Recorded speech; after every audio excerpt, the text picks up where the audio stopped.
Okay, so believe it or not, the boiler is holding its own right now. Hasn't got noisy yet. I'm going to slow the flow down on the hot tap, see if it becomes noisy then.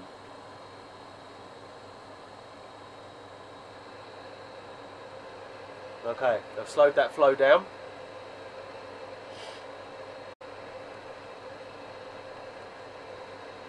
That may well have fixed the boiler. Which means I get to go and have a hot shower instead of a hot cold tepid thing. Right, okay, so I'll put it in P1 as well, just to be 100% sure. And things working. So that tiny bit of debris in the rubber pipe and the canoe filter appears to have been causing the problem, which I'm surprised at. Incredible. I've been working with these boilers for many years. I'm surprised that little amount of debris caused that coil vibration noise. I'll show you. I was fully ready to give this some proper treatment. I've also got another 5 litre or gallon container of some really quite strong chemicals to put in this, but the boiler's fixed, so I'm really sorry. It's not the video I intended to do, especially with a fan failing. I'm shocked, but there you go. This is, you know, being a heating engineer, sometimes you get surprised. And so that very small amount of debris in the rubber pipe and the canoe filter essentially caused that problem. So you don't need filters, you don't need magna cleans or any of that. You just need rubber pipes in your boiler. It catches all the crap, and then you can squeeze it out into a bucket after 10 years and put it back in and carry on. So this boiler's due a service. I'm going to film some more on this boiler. I've got the PCB stuff to do, so that's all going to be filmed on this. But the fan and everything took a bit longer than I expected today. So if I could show you this loft, it's just an absolute mess of GoPro tools, drain off stuff, laptops, extension leads, lights. It's just, I mean, let's look down here, see if you can see all of this. Look, see this here, imagine this 5 times the area throughout the lot. That's how it is. It's pretty bad, but as you see, the boiler's fixed. So as a result, for me, it cost £177 for a fan, and I've got to get some leak detector out the van, do my combustion, do my fags on it, even though I just done them 3 weeks ago. So there's no Aidan today; he's at school. But the boiler lives to fight another day, and I've got to teach you guys a bit about the fans. There's a whole video in itself on these fans and why boiler manufacturers have gone to this type of fan as opposed to something a bit more old-fashioned like we used to. That's quite, for me, that was an interesting subject. It's quite an unusual. It's not an unusual reason. It's a good reason once you understand it. So that'll be a video that I'll have to do. But to preempt you for that video, if you learn a bit about pulse width modulation, that's what these fans are all about and why they couldn't use the old 2-wire fan design. It's all to do with pulse width modulation, and that's why these are 4 wires now as a minimum, and some of them will have this and they'll have the 240 volt plug on them. On the newer Vaillants, especially the bigger ones like this, it will have 2 wires. So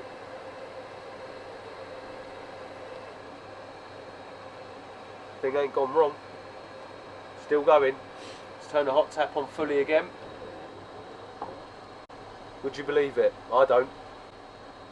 So right now I'm going to do my flue gas analysis. I've changed the fan, which means I've dealt with the Venturi and all that stuff. I've got to recheck the boiler. I mean, I've worked under gas regs. I've worked on the boiler, so I have to do my fags. This is my boiler. I've analysed it 3 weeks ago when Gas Safe were doing an inspection on me. I know the boiler's fine, but now that I've changed the Venturi and disturbed the gas connection, I also haven't done LDF on that gas connection yet. I'm going to just test all that stuff. It's been running for about 15 minutes straight now. Max rate P1, no issues. So I'm going to have to call that a day, and my whole fill it with chemicals and film the consequences, I'm afraid hasn't come to light. So it saved me a fortune. Who cares about a fan when you don't need a main heat exchanger, right? Thanks a lot. Right, well here we are. I just went to the van, chatting to the binman, and now we're up at 80 degrees. We've got the noise. Now it's doing it on heating, but that's been 15 minutes, but the fault's there. And the reason it's doing it on heating is, I don't know, because there's nothing wrong with the valves, they're all open. But the fault's there. Okay, so here's a little table I just thought I'd put in. And if you look at this table, you'll see 22mm pipe work at 11 degree delta T will be able to pass 13 kilowatt. And at 20 degree delta T, it will be able to take 23 kilowatt. So what I'm actually putting down it when it's in P1 is 37 kilowatt, so a lot more than it's designed to actually take. So the boiler is understandably getting a bit noisy. They don't usually rattle like this, though. This is a good indication that we've got a block coil. So we'll still try and fix that, but that's a good table. It's a quick reference guide to use when you've got these sort of issues, these noise related issues. It's a handy little guide. Oh my god, I don't know where I'm coming or going with this boiler. So I'm going to whack some chemicals in it now, as fast as I can. Right, okay, so as you saw there, it did start to eventually make the noise on heating, not on hot water. So I think the canoe filter and the pipe must have had something to do with it, because previously it done it on hot water. With the hot water running incredibly fast, it would still make that noise. It didn't do it. It was running for about 15 minutes on hot water, didn't do it. I then went and turned the hot tap off with it still in P1. I went outside, spoke to the binman, got something out of the van, checked something in the garage, answered a phone call, came back up, and it was making the noise on heating at 84 degrees. So there still is a problem there. It still gets a bit too hot when it should. Don't get me wrong, it's in P1 on heating. So I'll be honest, I reckon I could probably leave this alone now and it'll be fine. But I still know there's a slight issue. So what I'm going to do is put some chemicals in it now and see if I can get them to circulate just within the boiler. I'm going to isolate the boiler from the heating system on the valves, and I'm going to use this, hopefully, to pump the water, to pump the chemicals into the boiler from the isolation, from the drain off points on the bottom. So I'm going to, this is brand new, I'm going to see what I can do to adapt it to make it do that job. So I'll get back to you in a bit. Okay, so this is what I've come up with. I've got that on there. That's my normal, that's my U-gauge tube that came with the testo. I've put it on there. That's fully open, that drain off. Hopefully that'll stay on there. If it won't, I'll twist a bit of you know, like twin and earth around that. Twist it, just tighten it on. So we're isolated on both valves here. That's going on. The drain off that connects to is all the way open. So I'm going to put some chemicals in this here and try and pump them into this boiler. That's obviously on no pressure. So let's see what happens. I have this all connected up to the bottom of the boiler to a drain off. I've just used a U-gauge tube on there, and that, I believe that's the handle that puts the water in. So if it pops off the bottom of the boiler and I let go of that, it should stop sending pressure down this white hose. The chemicals I'm going to use is this. First of all, F5. My mate Luke swears by it. So I'm going to give this a go. Also, my mate Luke, the same guy that talks about this, he sent me a photo of the Grundfos Alphas now. They don't have that bleed screw in them. He got a new one the other day and he pulled the top off to have a look, and it's just a blank plug. So Grundfos removed that only way of venting that they never told you about is not in the new pumps. So just so you know, don't try that. I'll try and get a photo of that edited into this.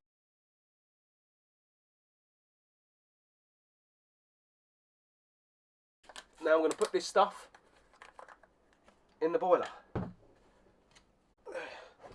Where's this?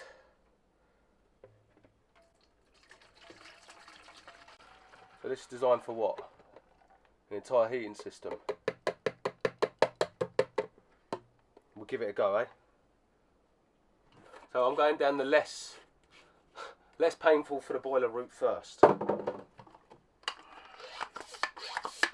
Maybe I should have checked this thing works with water before I put a litre of chemicals in it. But anyway, that's done now. I'll try and show you this.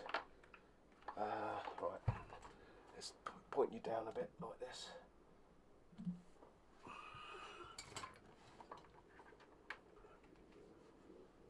So here we go. What I'm going to do, I know you're meant to build up pressure in here. I am just going to hold this down and pump, because I don't necessarily need it under huge pressure. I just need it to hopefully go into the boiler, and it's already in that tube there now. I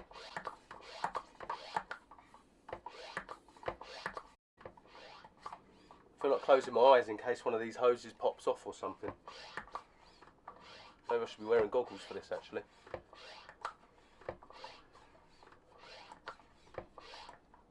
Yeah, now this feels a bit stupid right now. It is a bit stupid. I'm going to hold this under here and I'm going to look at you.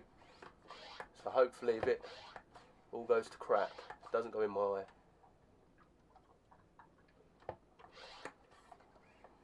We're building pressure in there now. It's actually lift the gauge up. And we're nearly done. It's nearly empty.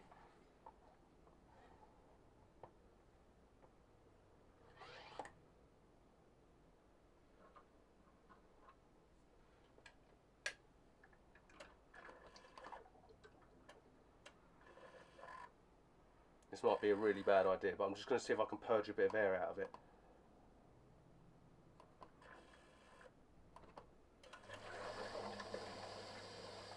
Yeah. Let's brought that down now, so it should be easier to pump a bit more in, and it is. You see what I've done there? Put it in purge mode.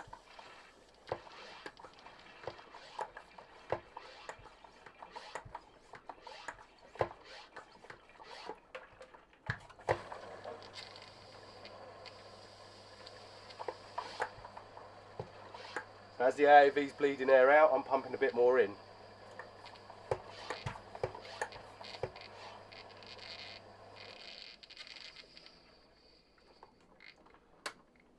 Okay, so I've got nearly all of that in there. Look, there's a tiny little bit in there. I'm going to close the drain off on the boiler now. The reason I use this one on this side is it's much easier to get my ratchet spanner on than the other one, because the other one's always tight to the hot outlet pipe. Okay, right. I'm just letting the pressure out of this bottle now. I don't want any pressure in that while it's sitting there when I pull it off or whatever. Squeezing the trigger, letting the pressure out of the bottle.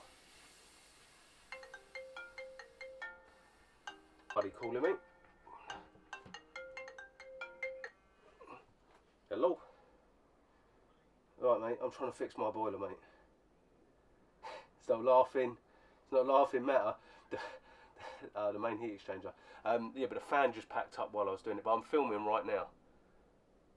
Yeah, I'm filming it. So the fan packed up while I was doing it.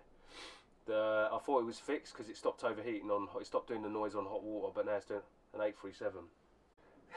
Okay, like and subscribe. Like and subscribe. Yeah. Alright, look at my last video and you'll see my problem. So it's on the video. Alright, mate. Cheers, Rev. Bye. Right, okay, so it's run through the sanitary purge cycle. So the purge cycle P0, but SP mode. Yeah, SP mode. It's run through that. This is now the third time. So it's 7.5 minutes a time. So it's had 22 and a half minutes. Alright. So let's just, yeah. So I've now got a hot tap running downstairs. So if I reset the boiler now, remember I've still got the drain off's isolated. Yeah.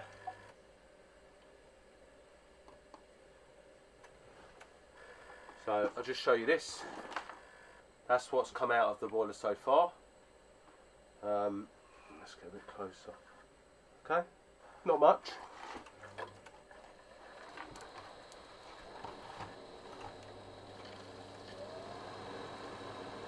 Alright, let's see what happens here. Remember, this is really, really, really neat chemicals. I don't know if they're going to affect anything in here, like the hoses or the pump or whatever.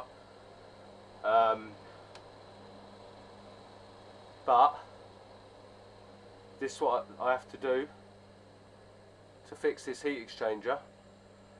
Like I say, I'll try this in my own house in case it goes wrong. If it goes wrong, it's not, you know, it's the end. It is what it is. The fan.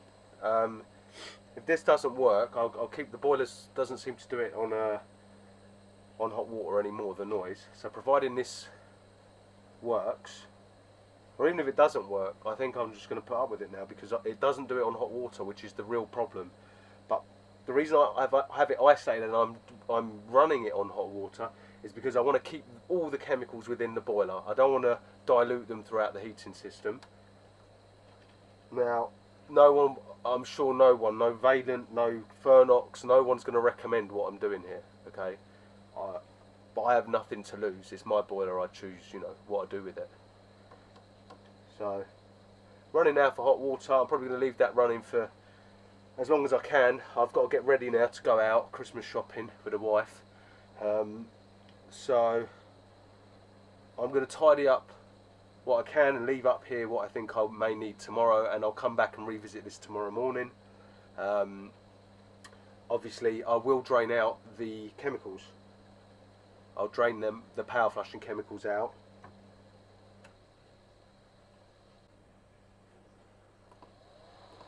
Okay, I'm just checking that was all right. Just wanted to make sure it hadn't gone to S53 or S54, which is heat related stuff. It hadn't. It's just the tap downstairs isn't running very fast, and the boilers, I want to keep this temperature on the flow as low as possible. Usually I say below 50 degrees. Minimum of 1 hour you're meant to circulate it for. It's not classified as hazardous. If this doesn't work, you wait till you see what goes in next. That's definitely classified as hazardous. So I'm just going to leave this like this. I'll come back to you. I'll leave this as long as I can, just doing hot water. But I need to make sure yeah, I've got to get ready. I've got 15 minutes before the missus comes home, and if I'm not ready, I'll be in big trouble. So, I'll get back to you.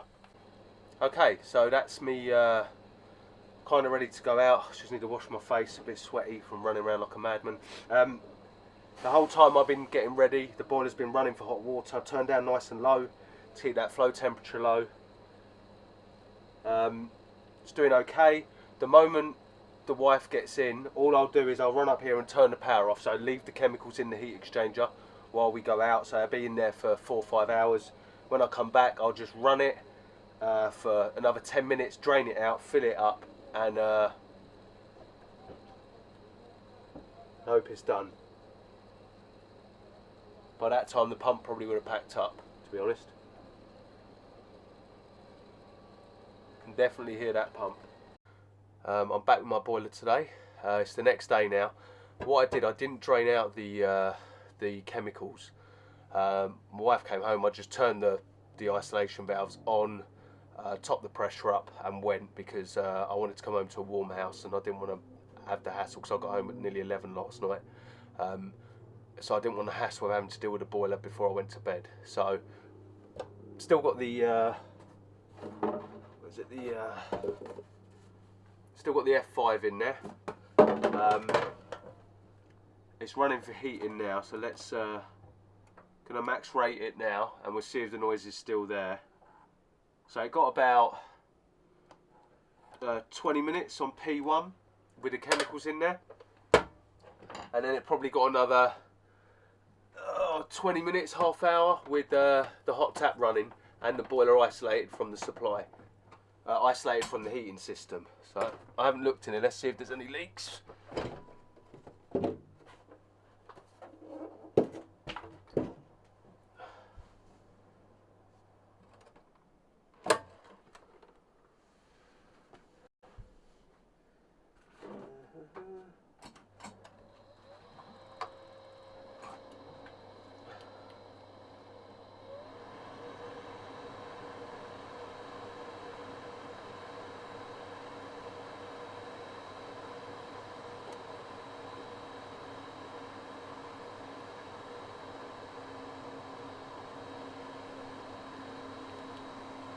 So visually in there, there's no leaks.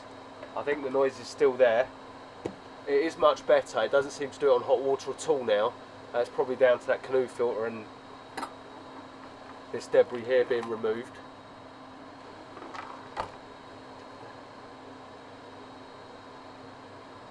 I can hear it. I think it's still there. That's much better than it was though. We're at 85, 86 degrees. Noise is there. Here we go. At 86 degrees, this boiler should never get there. Remember, this boiler, the maximum flow temperature I think is 75, so it's there now, 87.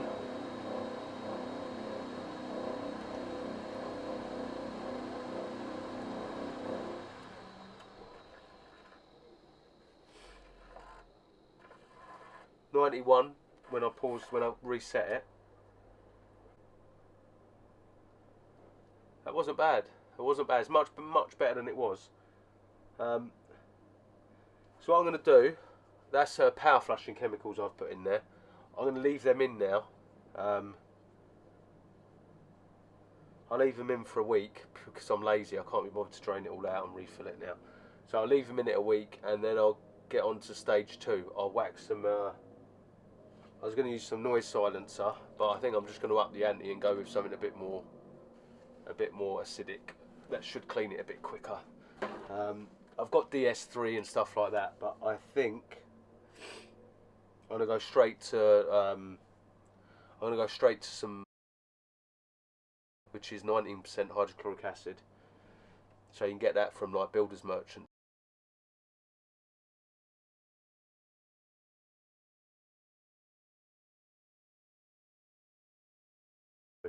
Comes in gallon containers and is, you know, between £3 and £6 depending where you buy it. So I can pour the whole lot into the weed sprayer, and I can fill the whole boiler with nothing but that, no added water, just pure 19% hydrochloric acid, and see how that gets on. Because if it's scale, which is what I think it is in here, scale takes a long time to dissolve once it's of any real thickness.